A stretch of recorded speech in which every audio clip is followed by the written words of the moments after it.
How would your colleagues describe you in 3 words?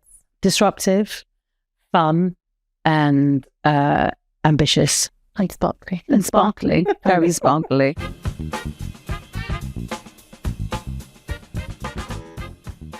Nishma Patel Robb, former president of WACL and founder of the Glittersphere. Thanks for joining us. Thank you. Thank you for having me. So nice to have you here. What does, I don't know why I always have to read, what does after work mean to you? I say it every interview, but what does after work mean to you?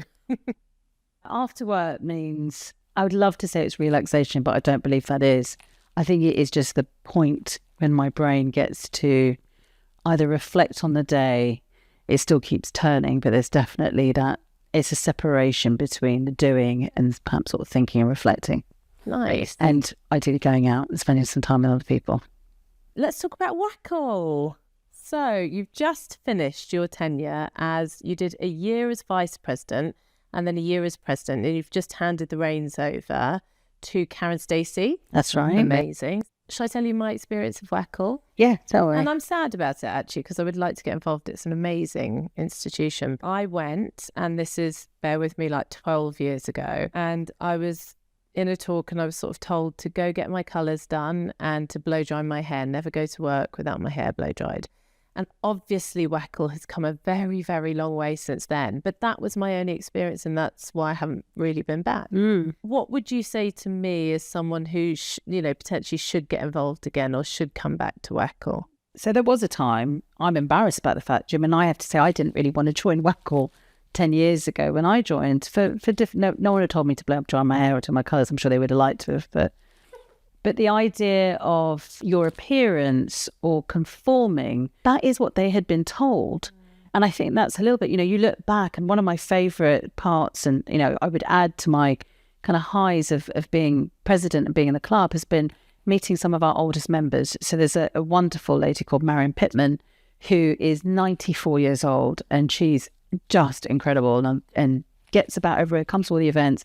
But she has stories that can tell you, and of what's happened before. And her favourite phrase that she ever said to me that I've really held dear and I think about a lot is she said, what you see as battles today were mere skirmishes in my day.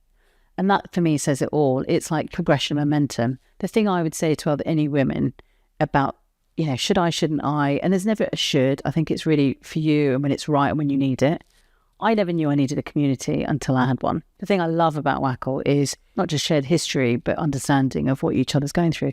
And the ego and the job title left at the door. So you're not in the club to network and win new business. In actual fact, there are no-nos. You're not allowed to do that in the club. And I love the fact that we have quite strict rules about that, because it means you're there to turn up genuinely as a woman, as a leader, to do that. Being part of a community that fits you, suits you, that you get value from and that you can contribute to is, I think, a necessary part of managing your career and your life. You and I both went through some quite traumatic medical issues with our children when they were very young. So for you, it's your daughter when she was born prematurely, and then again with your son when he was diagnosed with type 1 diabetes. And with me, it was my daughter when she was 3, she had sepsis. I feel like, we talk a lot about trauma in the industry, but there's probably a lot of leftover trauma and PTSD that we've never dealt with through that. And you just have to rock on and carry on. How do you think agencies can help support us to maybe even understand that we do have PTSD and there's something we need to unlock and be supported with? Yeah, so I think it's interesting because I think it's this piece around there's an immediate support, and it's completely rocks your world and it's impossible to focus. And at the same time, the pressure, I think, is that people want to carry on and believe they can and go, well, I could just fit in these meetings around going to the hospital.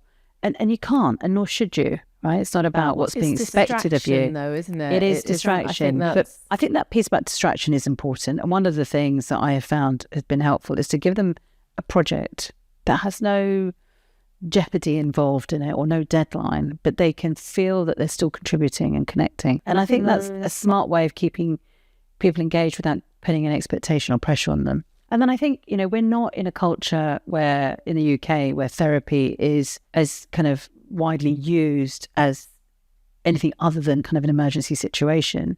Whereas we should be thinking about it in the same way we think about a personal trainer or, help that we get in other ways. And so I think we need to build a culture of that so that people feel more comfortable about getting the help and saying, I'm off to see my therapy now, so that it doesn't feel stigmatized. Yeah, normalize it. And then I think the final thing really would be around actually thinking about the check-in points. Don't assume once someone has come back that it's done. And I think it's really critical to start those one-to-ones and those meetings with someone with a genuine, how are you? And then they'll say, I'm fine. And you go, no, how are you really? Let's talk about this. And by putting it at the top of a one-to-one rather than the thing you close with, you're creating a space and opportunity for people to share. Something my friend said to me the other day really stuck, which was her father had passed away and she'd come back to work and her manager went up to her and said, just tell me what you need. And I think it stuck with her where she was like, I don't know what I need. Like, I couldn't tell you. I wish I could tell you. I don't know. She's like, well, whatever you need, we'll do. And it was just like, actually give me some guidelines for what I need. Like, say to me, why don't you do Fridays off? Say to me, why don't you do shorter days? Whatever I need to do, why don't you get some help from here, here and here? This is what HR offers. Like, none of that was handed. It was more, come and tell me what you need. And that's so common. We know that that's kind of broadly in society what's happened, because it feels like I want to show you that I care, but that's kind of, it's not that it's as far as it goes, but it takes a lot of effort to go, this is what this person needs. We need to have better grief policies, better practice around supporting people through grief, because of course there are stages as well. A funeral happens and someone returns to a week later. There's by no way means that they're ready to be kind of fully absorbed in a way, but they want the distraction. They want to continue as well sometimes. So I think just these are the kind of grown-up, mature policies that businesses who have as much of a focus on EQ as they do on people's capabilities and their specialist skills are going to be the things I think will kind of stand one organisation out from another. And I think it's been too easy to tick off, well, I've asked that and I've told them where to go for help and done, versus I've thought about you. And actually what I think we should do is this, and this. So in times of crisis, again, you've said you've got to have your humour. I mean, that is such a great statement, so hard to do when you're in a moment of panic or anxiety or just shock. How do you do it? Humour is a superpower. The ability to put things into perspective. And to really put things into perspective, if you can look at that perspective with a little bit of humour and find the thing that just breaks the ice or just kind of eases the tension, that's so important on not just our physical reaction to what's happening, crisis or challenge, as well as actually just being able to kind of, what you do is there is a whole physiology around it, is you create oxygen in your brain, right? So when you laugh and you take in, this is what it does. So, and I didn't know that. This is just kind of very much of a style of my family and my upbringing. And that's how we got through challenges. The toughest of times were met with somebody would say something silly or funny, or we would find something to take, the mick out of. And I've carried that all the way through. So whether it was, having IVF and seeing my two little babies born very, very early and in incubators, and the whole way through that process, me and my husband always said was like, got to keep your humour the whole way through. And we did. And that means you're helping to support each other because you find another connection. In work environments, it's about striking the balance between, something's really serious and needs attention, but you've got to keep perspective, because, I have seen people absolutely lose their shit and have panic, and you're like, that's not helping anyway. It's absolutely contagious in the same way that laughter can be, but it's striking the right balance. And I have found when things are really heightened and it's tough, just the one little quip centers everyone back to the perspective they need to have. And then you're calmer and you're able to kind of control and get on with it. Yeah. So you're not rolling in the aisles laughing, but you've just cut the tension to bring back the oxygen to your brain to then focus and go forward. Laughter and love and encouragement is contagious. There's nothing more exhilarating than being in amongst a group of people who really have your back and, really actually care and want to have some fun and want to connect at a deeper level in different ways. Sometimes people can mistake that for, I don't think it's so much unprofessional, but a lack of seriousness, which is why I just think the whole thing needs a rebrand. So we need to change not just how we define leadership or success or what it takes to get there.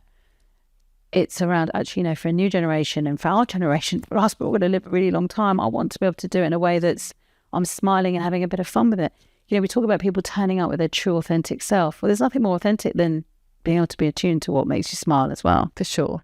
Making others laugh is such a joy anyway. So you have said, don't let things eat you up. Get it out. Let it go. I am so shit at that. But it's really good advice. Can you tell me how? I'm a very visual person, so I have to imagine everything. So I literally will go, I've got this backpack on. It's going to be like a fabulously coloured, sparkly backpack. But I've got this backpack on, and it currently contains the rocks of things that have happened that I'm really annoyed about, and I've just stuck it in there. Okay. And therefore I carry this around with me. I'm carrying that load with me. How can I move forward if I'm carrying that bag? It's so difficult to progress. It's either literally taking something, imagine you put it in a box and you set it free. Do you physically chuck it? With your physically, hand? because I'm a very visual person. But I love that. And I actually kind of look I look up as if I'm looking into a rear view mirror and imagine the things I see behind me. But it's over time, it's a thing that you can, I think it's quite a physical thing. You can feel yourself releasing it. Because actually, if you think about the idea of carrying this backpack of shit around with you, it really weighs you down. So heavy. Literally weighs you down. I say this to my kids as well. And I'm like, let it go. Just let it go. Let it go. Stick it in the box. Chuck it over your shoulder. It is done. It's behind you. So once you chucked it, get on with driving. Move on. Yeah. I love that. What's the best piece of advice you could give someone about to start their career in advertising? Learn about all the different roles. It's a huge and complex industry. Not complex in a difficult way, but don't pigeonhole yourself too quickly. Go explore. One of the greatest challenges and things I hear from people is not being aware of the breadth of roles that live in the advertising community. It's the best industry in my opinion, but I don't even know all the roles that exist. We used to, when there was really good grad schemes, used to be able to go around and learn about everything. But that's what we need to bring back.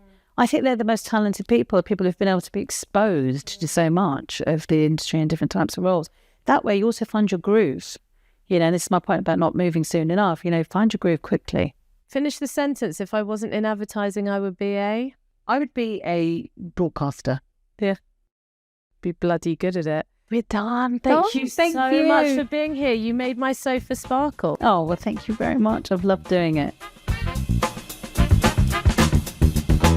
Most embarrassing thing you've ever said in a meeting? There's words I've made up. Oh, brilliant. Because I thought it sounded like the right thing, and you can see people sort of also not wanting to challenge it. I think it like flag a lace or something very rude.